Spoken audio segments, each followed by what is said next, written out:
Assalamualaikum dan salam sejahtera.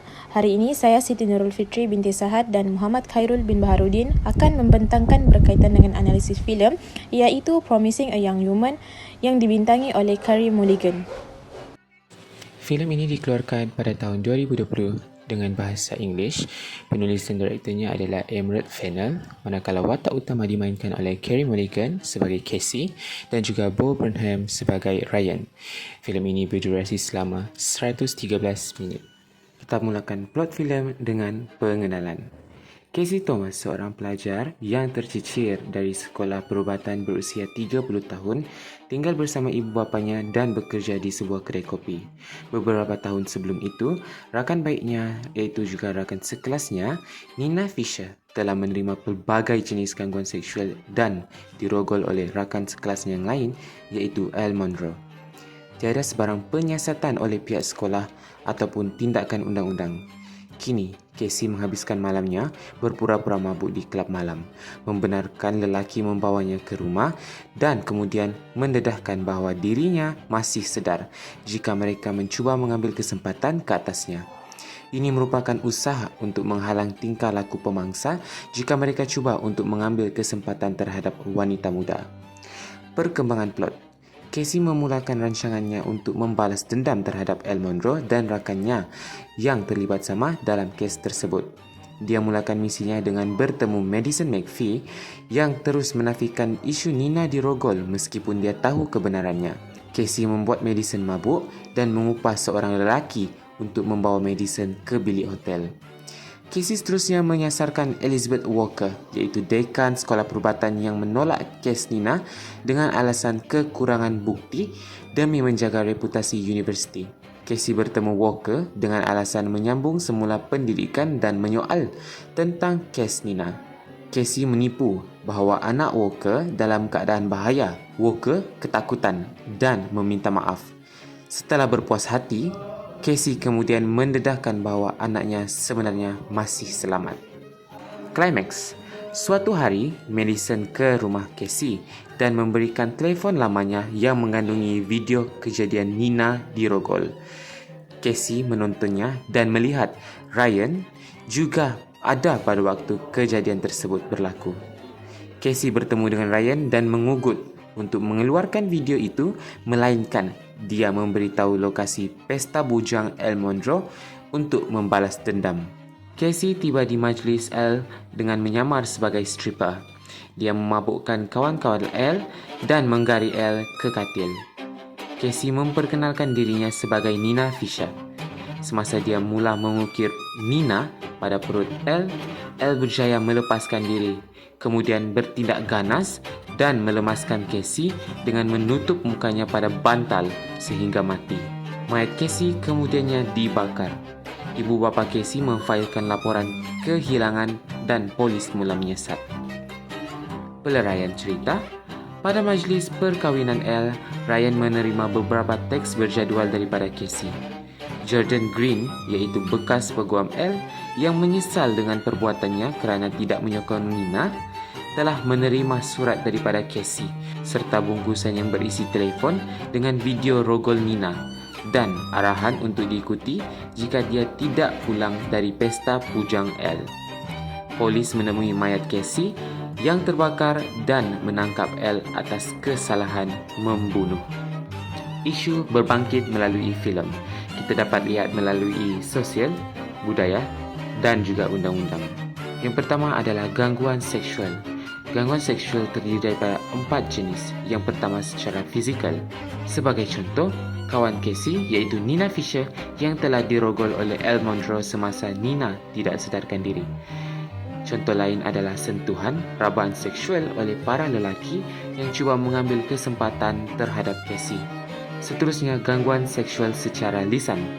Casey digelar sebagai stupid cunt oleh seorang pemandu.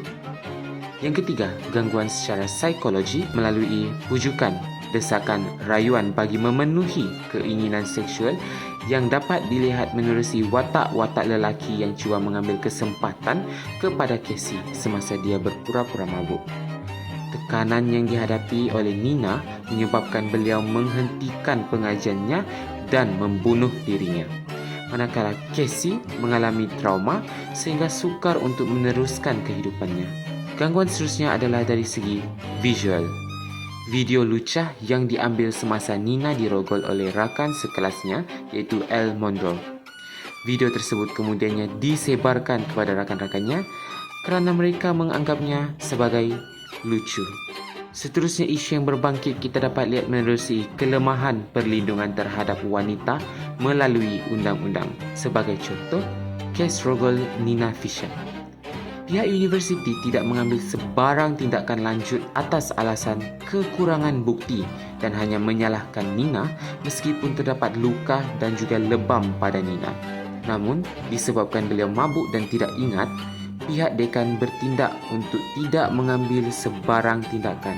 Terdapat lihat menerusi dialog Dean Walker yang memihak kepada lelaki. Sebagai contoh, "What will you have me to do? Ruin a young man's life every time we get accusation like this. I have to give him the benefits of the doubt because innocent until guilty." Isu berbangkit filem seterusnya adalah stereotip dan juga stigma masyarakat.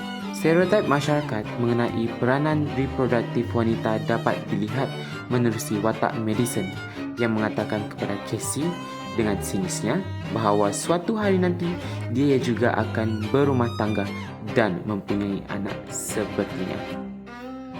Seterusnya, stigma masyarakat menerusi isu rogol yang berpunca daripada sikap wanita juga dapat dilihat menerusi watak Madison yang menyatakan kepada Casey bahawa orang lain tidak akan percaya dan membela Nina Fisher meskipun kes rogol itu benar.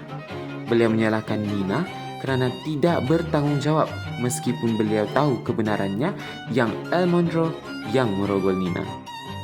Kita dapat lihat menerusi dialog Madison yang menyatakan bahawa if you have reputation for sleeping around, then maybe people aren't gonna believe you when you say something happened. I mean, it's crying wolf. Seterusnya, stigma masyarakat juga dapat dilihat dalam filem apabila wanita yang berpakaian seksi digambarkan untuk menarik perhatian lelaki. Contohnya, pada babak awal filem, Paul menyatakan kepada kawan-kawannya, "Daddy's just asking for it," dengan memandang Casey penuh gairah semasa berada di kelab malam. Begitu juga dengan penggunaan makeup. Kita juga dapat lihat apabila seorang lelaki dilakonkan oleh McLevin menyatakan, "Why women wear so much makeup when guys don't even like that kind of stuff?" Akhir sekali, tindakan ke arah keadilan. Dalam filem ini, Casey berusaha mencari keadilan atas apa yang berlaku ke atas sahabatnya Nina Fisher.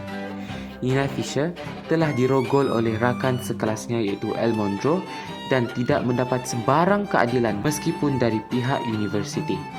Malah, beliau dibuli dan diugut untuk menggugurkan tuduhan tersebut oleh peguam El Monroe iaitu Jordan Green. Casey dan Nina kemudiannya menghentikan pengajian mereka. Setelah kematian Nina, Casey mengambil inisiatif sendiri untuk membalas dendam melalui cara mengugut dan menakutkan para lelaki yang cuba mengambil kesempatan terhadap wanita dengan cara berpura-pura mabuk di kelab malam. Casey juga berani berhadapan dengan El Monroe dan rakan-rakannya yang turut terlibat dalam kes rogol Nina demi mencapai keadilan.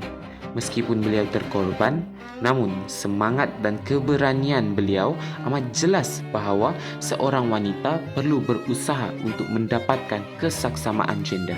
Sebagai contoh, oleh kerana keadaan Nina yang tidak stabil, Walker dengan sewenangnya memutuskan untuk membela El Monroe meskipun terdapat bukti lebam dan luka pada Nina. Bagi membuktikan sikap tidak amanah Walker, Casey mengumpan anak Walker dan memberitahu Walker bahawa anaknya berada bersama dengan lelaki yang mabuk. Walker yang ketakutan kemudiannya sedar dan memohon maaf atas kesilapan dahulu. Interpretasi filem. Isu-isu ketaksamaan gender yang berlaku di dalam filem ini seiring dengan teori feminis, bermula dari isu perbezaan gender sehinggalah ketidaksamaan gender. Menerusi filem Promising Young Woman, kita dapat lihat wujud unsur seksisme seiring dengan pendekatan feminis liberal. Seksisme di sini terbukti melalui stereotip dan juga stigma masyarakat mengenai perwatakan yang seharusnya dilakukan oleh seorang wanita. Gaya pemikiran tersebut menunjukkan bahawa wanita hanya sesuai memainkan peranan sebagai reproduktif sahaja. Selain itu, filem ini juga memaparkan sikap prejudis dan dominasi yang berlaku terhadap wanita menerusi watak Nina Fisher yang akur dengan tindakan lelaki. Beliau telah dirogol oleh rakan sekelasnya iaitu Elle Monroe, dibuli dan diugut oleh bekas peguam Elle iaitu Jordan Green untuk mendiamkan diri dan menggugurkan dakwaan dia dirogol. Kelemahan sistem perundangan juga jelas menunjukkan bahawa isu ketidaksamaan gender ini masih dipandang enteng oleh masyarakat. Sebagai contoh, menurut bekas peguam Elle, mereka, para peguam, akan mendapat bonus sekiranya mereka berjaya menggugurkan kes di mahkamah tanpa alasan. Jelaslah, terdapat banyak halangan yang perlu ditempuhi oleh para wanita demi menegakkan keadilan. Seterusnya adalah berkaitan dengan elemen kreativiti filem yang kita boleh lihat dari segi muzik, pakaian, busana dan latar tempat di dalam filem ini. Penggunaan muzik yang menarik dan kebanyakannya menunjukkan kekuasaan seseorang perempuan telah digunakan di dalam filem ini. Sebagai contoh, soundtrack Toxic by Anthony Willis pada 1 jam 22 minit 11 saat sehingga 1 jam 23 minit 52 saat menggambarkan kebangkitan Casey untuk membalas dendam kematian kawannya Nina akibat dirogol oleh kawan satu sekolahnya sendiri. Manakala berkaitan dengan cara pemakaian pula adalah cara pemakaian yang menonjol iaitu berpakaian seksi dan bersolek dengan tebal telah menunjukkan stigma negatif masyarakat bahawa perempuan yang berpakaian sebegitu rupa adalah tidak baik.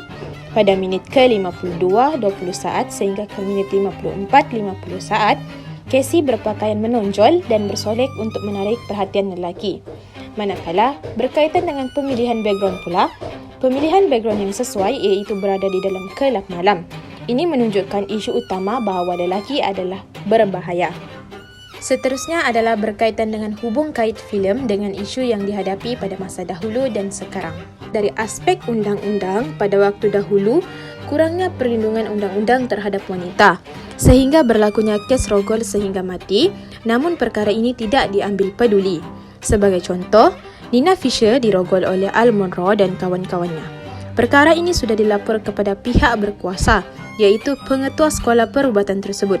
Namun, pengetua sekolah berkata bahawa perkara itu terjadi kerana Nina dalam keadaan mabuk dan tidak menjadi kesalahan jika dia dirogol sedemikian. Namun, pada waktu sekarang, undang-undang berkaitan perlindungan hak kebebasan wanita sudah mula menjadi perhatian, iaitu wujudnya pelbagai undang-undang dan dasar yang bertujuan untuk mengelakkan wanita daripada terus ditindas oleh kaum lelaki. Sebagai contoh, di Malaysia sendiri kita mempunyai Akta Perlindungan Wanita dan Gadis 1973 Akta 106. Manakala dari aspek sosial pula, pada waktu dahulu peranan perempuan hanya terikat kepada peranan reproduktif, iaitu tertumpu dalam kawasan rumah. Aktiviti mereka menjangkau menjaga anak, mendidik anak, membasuh pakaian dan memasak. Namun pada waktu sekarang, dengan memperjuangkan hak kesamarataan gender wanita, wanita juga terlibat dalam aktiviti sosial, ekonomi dan politik. Sebagai contoh, Casey terlibat dalam aktiviti ekonomi di dalam filem ini untuk menjana pendapatan bagi mengarah hidupnya, iaitu bekerja sebagai pekerja kafe. Manakala dari aspek budaya pula, pada waktu dahulu, pandangan masyarakat terhadap wanita adalah bersifat lembut dan emosional. Stereotip gender ini menyebabkan wanita sukar untuk mendapatkan pekerjaan, sama ada yang melibatkan sosial, ekonomi ataupun politik. Perempuan dianggap tidak layak untuk menjadi seorang pemimpin. Manakala pada waktu sekarang, dengan hak kesaksamaan gender yang diperjuangkan wanita, wanita mula diberi peluang untuk terlibat dalam aktiviti sosial, ekonomi dan politik di luar rumah. Sebagai contoh, di dalam filem ini sendiri kita dapat lihat Elizabeth Walker diberi tanggungjawab untuk menjadi seorang pemimpin, iaitu pengetua dalam tempoh masa yang lama di sekolah perubatan Casey. Kesimpulan bagi filem ini adalah perjuangan Casey untuk menuntut bela atas perbuatan Elle Monroe yang merogol kawan baiknya, Nina Fisher akhirnya telah terbalas. Walaupun begitu, perjuangan ini menyebabkan Casey juga ikut terkorban. Melalui filem ini dapat kita simpulkan bahawa undang-undang untuk mendapatkan hak kesamarataan wanita di seluruh dunia adalah penting. Sekiranya kes gangguan seksual terhadap wanita masih dianggap remeh, ia pasti memberi impak negatif terhadap sosial masyarakat. Sekian sahaja dari kami, sekian dan terima kasih.